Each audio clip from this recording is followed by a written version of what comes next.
नमस्कार मित्रांनो, तुमच्या सर्वांचं स्वागत आहे आपल्या विष्णू व्लॉग यूट्यूब चॅनलमध्ये. तर मित्रांनो, मुक्त शेळी पालनचे व्हिडिओ आता घेतल्यात आपण मी टाकतो आहे. तर आज तुम्ही बघू शकता या कडीपासून ते जे मोठाले झाडं दिसतात तिथपर्यंत हा कापसाचा फड आहे 3-3.5 एकरचा. आणि आज तुम्हाला सांगतो या काही तर आपल्या शेळ्या आहेत, लाल बेल्ट घातलेल्या शेळ्या बम जागल्यात आणि बसल्यात.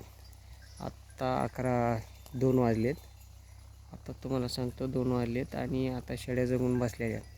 3-4ला उठतात आणि 4-5 वाजता परत जगतात.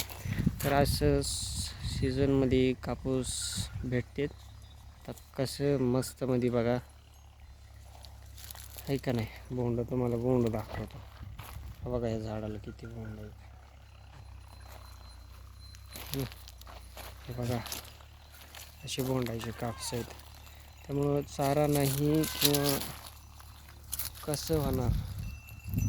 इकडं बसल्या शेळ्या, हे बघा इकडे चारा आहे. आज इकडं उद्या तिकडं, म्हणजे हा कापूस संपला की दुसरीकडं कुठंतरी कनेक्शन जुगाड लागतंयच. इकडं आखाडा आणि त्या आखाड्या हौद आहे पाण्याचा, त्या ठिकाणी आम्ही पाणी पाजलेले आहेत. या इकडं बाकीचे जनावर आहेत. आणि मला सांगा हा चारा ह्याच्यामध्ये जवळ 100 शेळ्या आहेत, दुसऱ्या मित्रांच्या शेळ्या आहेत आणि माझ्या 10 आहेत छोट्या मोठ्या. तर अशा जगून बसल्या दुपारी. अजून 3-4ला उठल्या की 5-5:30 वाजता चारतो आम्ही आणि निघून जातो. गावापासून 3-3.5 किलोमीटर लांब आहे शेती. तर तुम्ही सांगा कसं काय वाटतं आहे हे मुक्त शेळी पालनला, म्हणजे चारा तुमच्या तिकडे भेटतं आहे का नाही, लोक चारू देतात का नाही, शेत दुसऱ्याचंच आहे.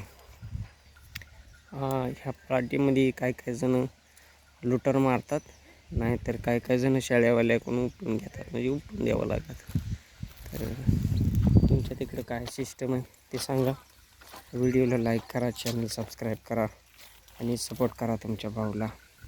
आणि चारा नाही म्हणून काय घाबरायचं नाही, 2-4 शेळ्या घ्यायच्या नाही. बघा असं कापूस भेटते, हिंडत राहायचं आपल्या गावाशिवार. रोज ताजं दूध आणि वाढीव पैसे पण होतात आणि आपल्या मनाचे मालक आपण. त्यामुळे प्लीज व्हिडिओ लाईक करा, चॅनल सबस्क्राईब करा. धन्यवाद.